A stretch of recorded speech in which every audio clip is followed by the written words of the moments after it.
사람은 무엇으로 사는가? 이 톨스토이의 단편 소설집의 제목입니다. 기독교 신앙이 돋보이는 그런 종교 문학적 책인데, 이 책 속에는 3편의 소설이 같이 들어있습니다. 3가지 질문, 수라트의 커피 하우스. 이 마지막 책은 들어보셨을 텐데, 사람은 얼마만큼의 땅이 필요한가? 이 3편의 짧은 소설이 함께 들어있습니다. 결국 이 짧은 3편의 단편 소설을 통해 결론을 내립니다. 사람은 사랑으로 산다. 그 얘기를 합니다. 우리 신앙인에게는 무엇이 필요하고, 믿음의 길을 가는 우리는 그 무엇으로 살아야 할까요? 신앙생활을 하는 데서 이 생활이라는 말이 참 부담스럽잖아요. 교회만 속한 게 아니니까, 삶의 자리까지 이어져야 하니까요. 신앙생활을 제대로 건강하게 영위하려면 좀 복잡한 개념도 이해가 필요한데, 율법과 복음과의 관계가 그렇습니다. 갈라디아서가 주로 이런 내용을 다루고 있잖아요. 근데 만일 우리가 이런 부분에 대한 이해가 바르지 못하면, 율법과 복음의 관계를 제대로 이해하지 못하면 자칫하면 율법주의에 빠지고, 또 이단의 공격을 받으면 신앙을 잃어버릴 수 있고, 또 무엇보다 신앙생활 하면서도 기쁨이나 행복보다는 부담으로 살아갈 수 있습니다. 갈라디아 성도들이 실제로 경험하고 있는 현실이잖아요. 믿음으로 의롭다함을 받았다, 그렇게 확신했고, 또 그 증표로 성령을 받았습니다. 그렇지만 그들은 유대 거짓 교사들의 믿음 더하기 율법도 필요해, 이 한마디에 이렇게 흔들리고 있지 않습니까? 그러니까 과연 나는 어떤가? 여러분, 이 갈라디아서를 일컬어 자유의 대헌장이라고 합니다. 개혁신앙을 주창하는 사람들이 이 성경을 들고 나왔던 이유도 거기에 있습니다. 그래서 오늘 이 3장에서 또 한 번 반복적이지만 이 율법과 은혜, 또 약속과 율법의 문제를 다루기 위해서 이 두 개념을 대조시키는데, 우선 첫 번째, 이 복음의 가치를 또 한 번 설명합니다. 하나님이 우리를 위해 무엇을 하셨는지를 먼저 말합니다. 이 순서도 참 중요한 것 같습니다. 우리가 어떻게 살아야 하는가 이전에 그분이 나를 위해, 우리를 위해 무엇을 하셨는가를 잘 기억할 필요가 있습니다. 1절에 보면, 어리석도다 갈라디아 사람들아, 예수 그리스도께서 십자가에 못 박히신 것이 너희 눈앞에 밝히 보이거늘 누가 너희를 꾀더냐. 주목할 단어는 밝히라는 단어입니다. 프로그나페라는 이 단어는 그림같이 생생하게, 이런 의미를 가지고 있는데요, 예수 그리스도께서 하신 일을 일컫습니다. 그분이 십자가에서 보여주신 그 일은 지켜보는 모든 사람에게 감동을 주기에 충분하다는 겁니다. 너무 그림같이 생생하게 일어난 일이니까. 그리스도인은 어떤 사람이냐 하면, 이런 예수님이 하신 일에 대해서 아는 사람이 아니라 십자가에 매달린 그분을 본 사람이다, 그런 뜻입니다. 여러분, 우리는 예수님을 만났습니다. 체험했고요. 증인이 되기 위해서 꼭 필요한 게 이 요소잖아요. 복음을 맞닥뜨린 사람이어야 합니다. 그분이 십자가에서 이루신 일의 의미를 깨닫고, 그럴 때 마음이 감동을 받아 구원으로 나아가는 것입니다. 갈라디아 교회 성도들에게 실제로 일어났던 일이잖아요. 그리고 그들은 듣고 믿었다. 2절 함께 읽습니다. 내가 너희에게서 다만 이것을 알려하노니 너희가 성령을 받은 것이 율법의 행위로냐 혹은 듣고 믿음으로냐. 여러분, 너희가 율법을 지켜서 구원을 받은 게 아니고 내가 너희에게 전한 복음을 듣고 믿은 것 아니냐. 들음의 가치에 대해서 또 한번 살짝 우리가 느낄 수 있는 그런 대목입니다. 한 사람이 구원으로 나오는 데는 성령의 역사하심이 꼭 필요합니다. 그게 무슨 역사, 임재 두 가지 다 필요한데 예수를 그리스도라고 고백하고 시인하는 데에는 성령이 아니고서는 주를 주라 시인할 수 없습니다. 그리고 그렇게 성령의 역사로 구원을 고백하고 십자가 사건을 나와 관계에 있는 사건으로 억셉트하면 또 그 결과로 성령이 내 안에 임재하십니다. 그래서 예수님은 우리가 성령으로 거듭난다 라고 말씀하신 이유도 여기에 있습니다. 성령은 복음을 통해 역사하고 복음은 성령의 능력이 나타나는 통로이고 방식입니다. 복음을 듣고 복음의 역사하심으로 복음을 이해하고 그 예수를 구주로 받아들임으로 성령을 받았던 갈라디아 교회 성도들입니다. 근데 그들이 지금 어리석게도 꾀임에 넘어가 흔들립니다. 그 탄식이 3절에 나옵니다. 너희가 이같이 어리석으냐. 성령으로 시작했다가 이제는 육체로 마치겠느냐. 여러분, 이 육체로 하는 말의 의미는 복음의 은혜를 기억하거나 기억하지 못하고 망각하고 자기가 무언가를 해서 믿음을 완성하려는 인간적 노력을 그렇게 일컬었습니다. 율법의 행위에 의존하지 않고 그들은 듣고 믿음으로 구원받았습니다. 지난 시간에도 우리가 그런 말씀을 드렸습니다마는 신앙생활이 뭐냐 하면은 교회 다니는 게 아니고 내가 어떤 은혜를 받았는가를 한순간도 놓치지 말아야 합니다. 그리고 나의 죄 때문에 십자가에 예수께서 죽으실 때 그때 나도 함께 죽었고 충동과 죄가 우리를 꼬드길 때 그때마다 나는 이미 죽어서 그때 그 사건 일어날 때 그 자리에 나는 이미 죽고 나는 다시 사는 인생이야. 나는 예전과는 다르게 살아야 돼. 그럴 때 우리가 그런 복음 앞에 나를 다시 세우고 내가 얼마나 큰 은혜 받은 존재인가, 바뀐 정체성, 그 가치를 인정하고 인식할 때 성령이 우리를 이끄시고 도와주실 줄 믿습니다.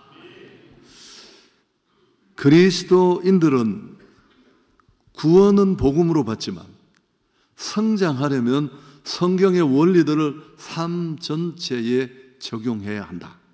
그렇게 여깁니다. 그렇지만 사실 우리는 복음으로 구원받은 것뿐만 아니라 복음을 삶 전반에 적용하며 성장합니다. 이건 제 말이 아니고 딕 카우프먼의 얘기입니다. 신학자.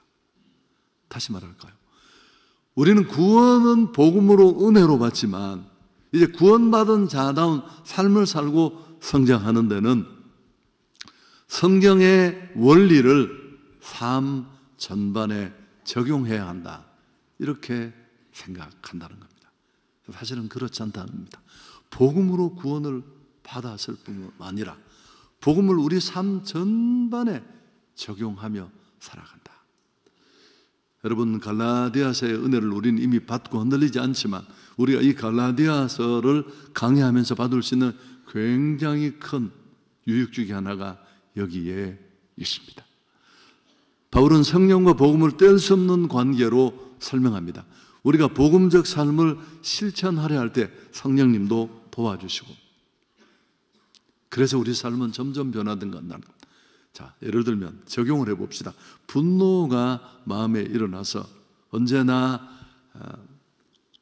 어려움을 겪는다고 칩시다. 그럼 우리는 이렇게만 기도해서는 안 된다는 겁니다. 주님, 제 안에 분노의 감정이 불처럼 일어나는 문제가 있습니다. 주님의 능력으로 제하여 주옵소서, 극복할 힘을 주옵소서, 이렇게만 기도하지 말고 그럴 때마다 자신에게 복음을 다시 적용하라는 겁니다. 걷잡을 수 없는 분노가 나를 충동질할 때 이건 정말 복음을 받은 자의 삶에 합당하지 못한 삶이야. 십자가에서 난 이미 죽었어. 난 이렇게 다시 분노에 휘둘려서는 안 돼. 주님, 그렇게 살 힘을 주옵소서. 아멘. 여러분, 이게 우리가 순종하지 못하고 그리스도의 성품으로 달라지지 못하는 이유는 단순히 의지력이 부족해서 노력이 모자라서만 아니라는 겁니다. 더 노력하고 더 열심히 해서 이 실패를 극복할 수 있을까요? 열심이나 결심은 결국 어차피 자기 노력으로 하는 행위에 불과하고, 오늘 이 갈라디아서가 말하는 주장대로라면 이건 율법적 접근이에요. 이건 굉장히 피곤합니다. 뒤에 제가 결론에 또 이야기, 우리 신앙 여정이 그래 이걸 못 지켜서 너무 가슴 아파, 난 이렇게 살아서는 안 되는데 맨날 자학하고 힘들어하고, 이게 무슨 자유야. 아는 것만큼 보이고 더 불편하고 더 얽매일 텐데, 이럴 때마다 우리는 다시 그분의 복음으로 돌아가야 합니다. 다시 복음 앞에 세워서 하나님이 이루신 일과 그분 안에서 바뀐 나의 신분, 정체성을 거듭 각인시키라는 겁니다. 로마서 6장 11절 또 얘기해야 되겠네요. 죄에 대해서는 죽은 자요, 의에 대해서는 산 자로 여길지어다. 끊임없이 내 자의식 속에, 이게 정말 많은 변화를 만들 수 있고, 우리 자신에게 들려주고 자신을 설득시키고 그런 사람으로 만들어가는 힘만 있는 게 아니라 또 하나 뭐가 있습니까? 그렇게 살 수 있는 은혜를 성령께서 주실 줄 믿습니다.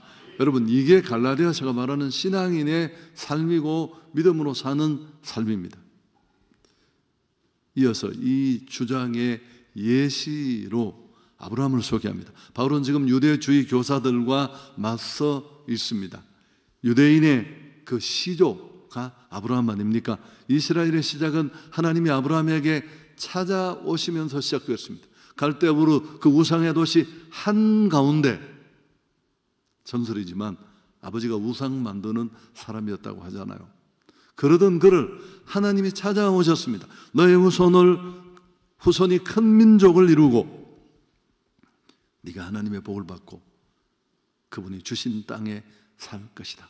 이게 약속이었습니다. 이 아브라함을 바울은 문제 증인으로, 예시로 소환하는데요. 창세기 15장 16절에 사실 인용인데, 자 6절 함께 읽습니다. 아브라함이 하나님을 믿음에 그것을 그에게 의로 정하셨다 함과 같으니라. 여러분, 율법이 주어지기 340년 전입니다. 이게 하나님이 모세를 통해 율법을 주시기 전에, 그 340년 전에 아무 요구, 아무 조건을 말하지 않으시고 그냥 은혜로 찾아오셔서 우상의 한가운데 아무 의식도 없는 그에게 약속을 주셨다는 겁니다. 그리고 그는 그 은혜를 받아들이고 믿음으로 구원받았다는 겁니다. 하나님의 말씀과 약속을 믿고 잡으면 의로워진다. 사실은 근데 그 이상의 의미가 있는 게 자세히 들여다보면 앞에 배운 내용들이 또 나오는데요. 그의 믿음이 의라고 하지 않고 그의 믿음을 의로 정하셨다. 과거 번역은 의로 여기셨다. 마치 의인 양 인정해 줬다. 이게 칭의예요. 이미 이때 의로서가 아니에요. 의롭죠. 아브라함이 뭐가 의로워요? 우상의 도시에서 우상의 영에 완전히 절어 살아가던 그에게 우리를 찾아오신, 나를 찾아오신 복음의 은혜를 생각해 보면 필요도 없는 예시예요. 창세기 15장 6절과 똑같은 성경의 다른 문법 구조가 가진 구절들을 보면 이런 결론에 이르게 됩니다. 아브라함의 믿음을 의로 여기셨다는 말은 본래 그의 것이 아닌 의를 그에게 전가시키셨다. 그런 뜻입니다. 이게 바로 은혜입니다. 값없이 공짜로 우리 모두는 의롭다함을 받은 줄 믿습니다. 로마서 4장 5절에는 자막은 없습니다만 경건하지 않은 자를 의롭게 하신다, 이런 말로 정리했습니다. 여러분, 이게 믿음의 길이에요. 믿음의 길을 가는 내내 우리는 잊지 말아야 합니다. 내가 어떤 사람이고, 내가 얼마나 큰 은혜를 받았고, 나는 어떻게 살아야 되는지.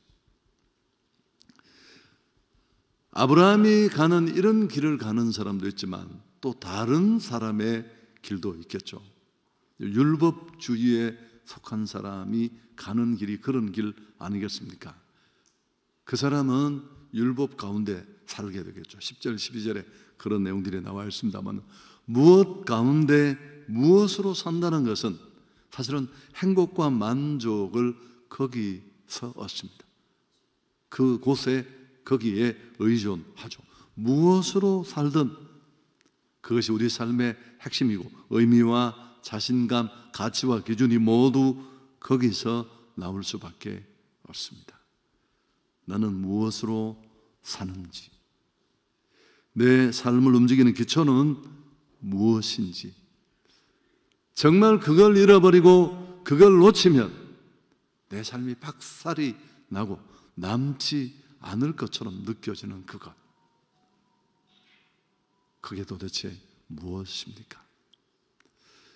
그렇습니다. 믿음이죠. 믿음.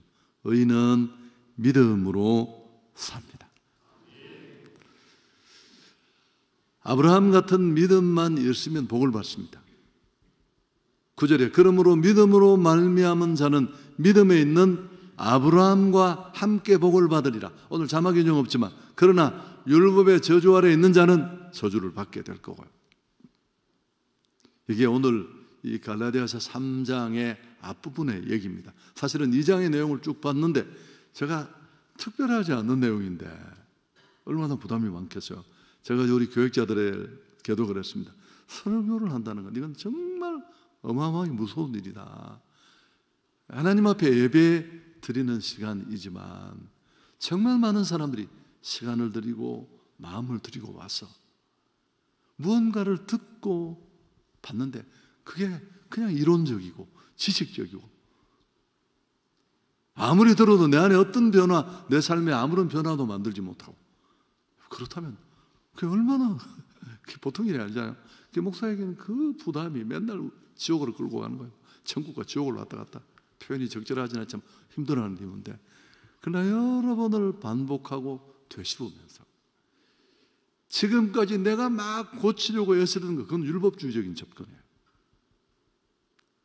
다시 십자가 앞에, 복음 앞에 설 수 있기를 축복합니다.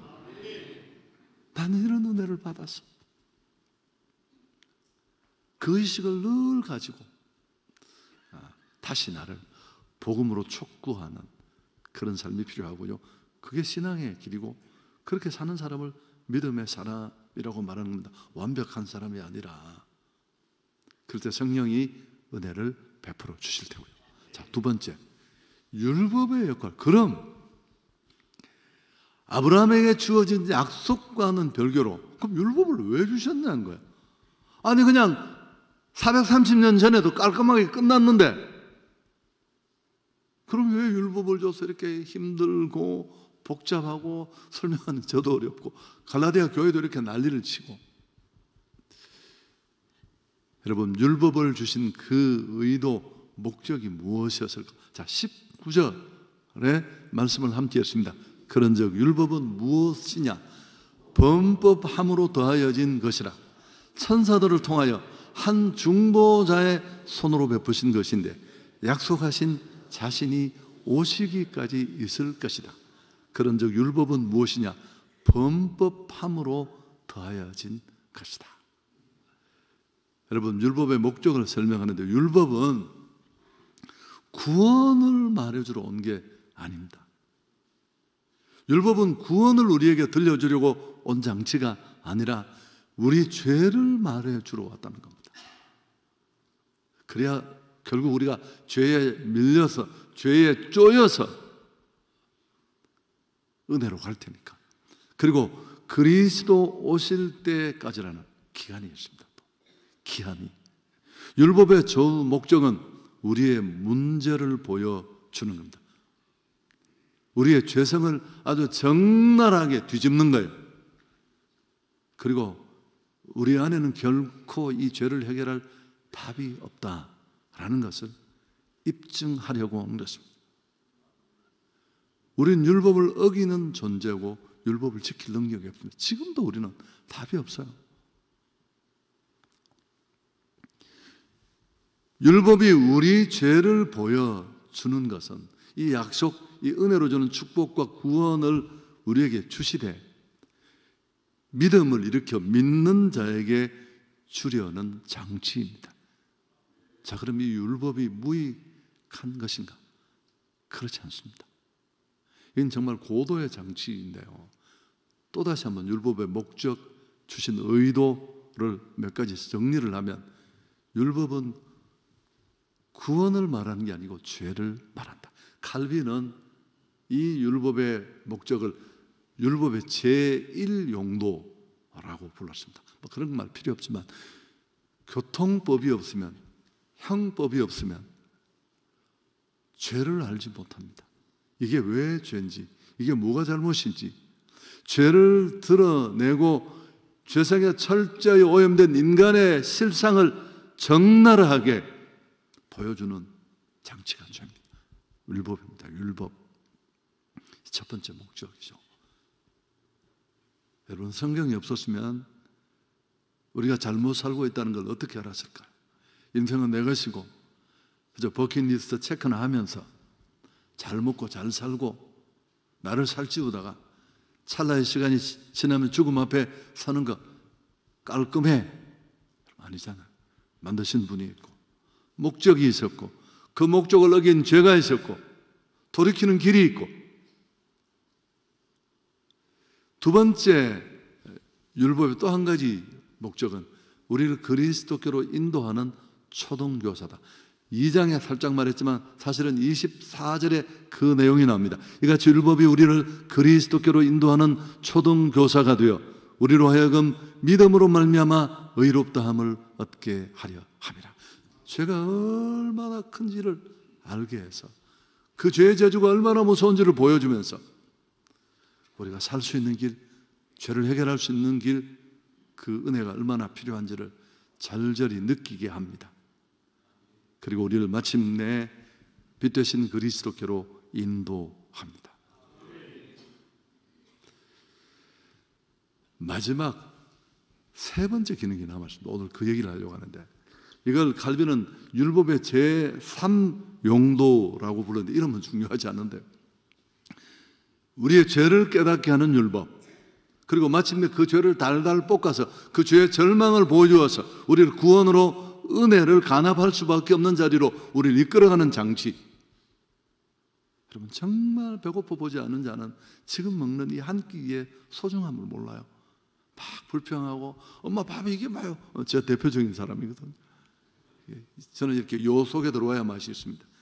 다 맛있다는 우리 와이프와는 어려운 이유가 거기에 애초부터 금식을 딱 갔다 오면 어때요? 딱 꼴랑 3일 굶었는데도 막 김치를 넣고도 기도가 5분을 하면 일단 먹을 수 있다는 사실에 감사, 먹을 게 있다는 사실에 감사. 건강하지 않으면 밥 못 먹어요. 여러분, 왜 마지막에 아빠 눈 좀 뜨세요? 눈이 이게 무거워서 못 뜨는 거예요. 이것도 은혜로 뜨는 거예요.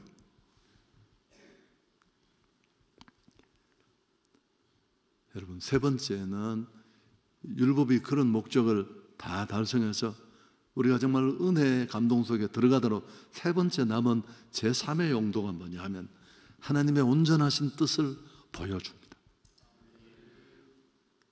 여러분, 우리의 갈망은 그분의 뜻이잖아요. 그분의 뜻은 우리를 가장 기쁨과 자유와 행복으로 갑니다. 너희 행복을 위하여 주신 말씀. 그 성경은 말씀은 행복 매뉴얼이라고 했잖아. 영구적인 의미를 가집니다. 율법의 완전하고 영구적인 의미는, 이 성경 말씀은 십계명의 근간이지만 하나님의 뜻을 드러내는 것입니다. 아멘. 율법을 통해서 우리는 하나님을 섬기는 삶, 하나님의 기대 수준이 어떤 것인지를 제대로 알 수 있습니다. 정리를 해보겠습니다. 여러분, 성도는 무엇으로 사는가? 믿음으로 삽니다. 믿음으로 구원받고 믿음으로 살아야 합니다. 이게 성도의 삶이고 의인이 걸어가는 믿음의 길입니다. 그 여정에도 율법은 필요해요. 나는 이미 율법의 1목적, 2목적을 달성해서 예수로 말미암는 구원을 받았다고 하더라도 삶에 하나님의 뜻을 보여주는 지침으로, 그렇지만 여기서 중요한 게 있습니다. 그 어떤 것도 율법주의나 자기 공로로 흐르면 문제가 되는 거예요. 주일 성수하는 것, 11조, 뭘 섬기는 것도 내 공로가 되면 이건 경계를 여러분, 오늘 이 부분에 두 번째 우리가 받아야 될 교훈이었습니다. 하나님의 말씀은 그분의 뜻을 보여주고 또 우리를 행복한 삶으로 이끄는 지침이 됩니다. 그렇지만 모두 지키지 못한다고 해서, 모두 지킬 수 없다는 한계 때문에 죄의식이나 스트레스를 받으면 안 돼요. 원래 못 지키는 거예요. 하나님의 완전하신 뜻을 계시하는 율법을 우리는 완전히 지킬 수 없습니다. 예를 들어 볼까요? 율법이 탐내지 말라 싶긴, 탐심 없는 분 손 한번 들어보시죠. 아니요. 하루에도 우리는 수십 번, 수백 번을 탐심에 휘둘립니다.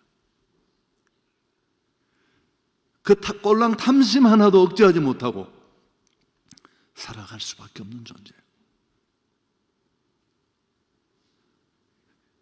누구를 만나고 와서 그러잖아요.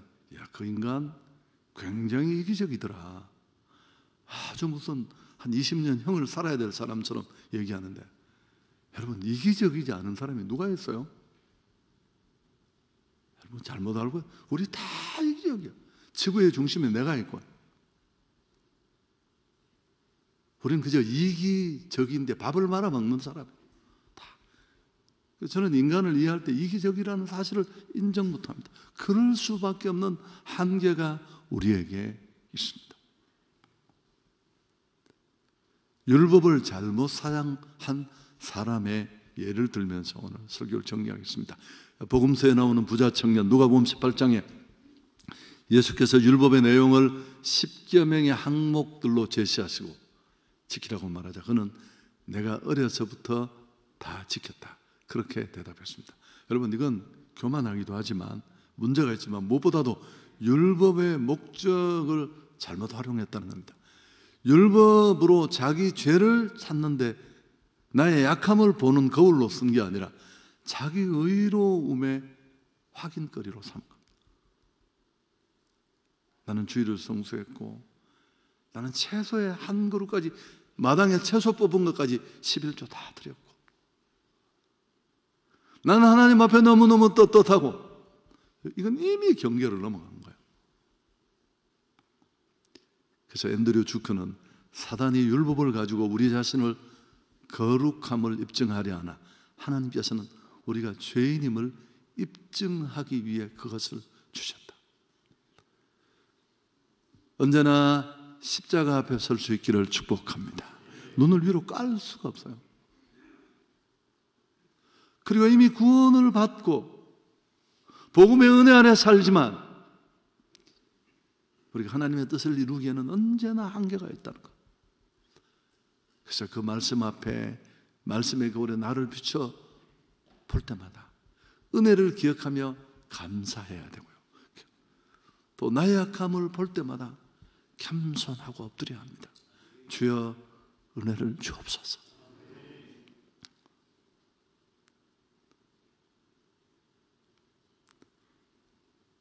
그게 우리 신앙의 여정이 되어야 합니다. 하나님께 영광을 돌리겠습니다.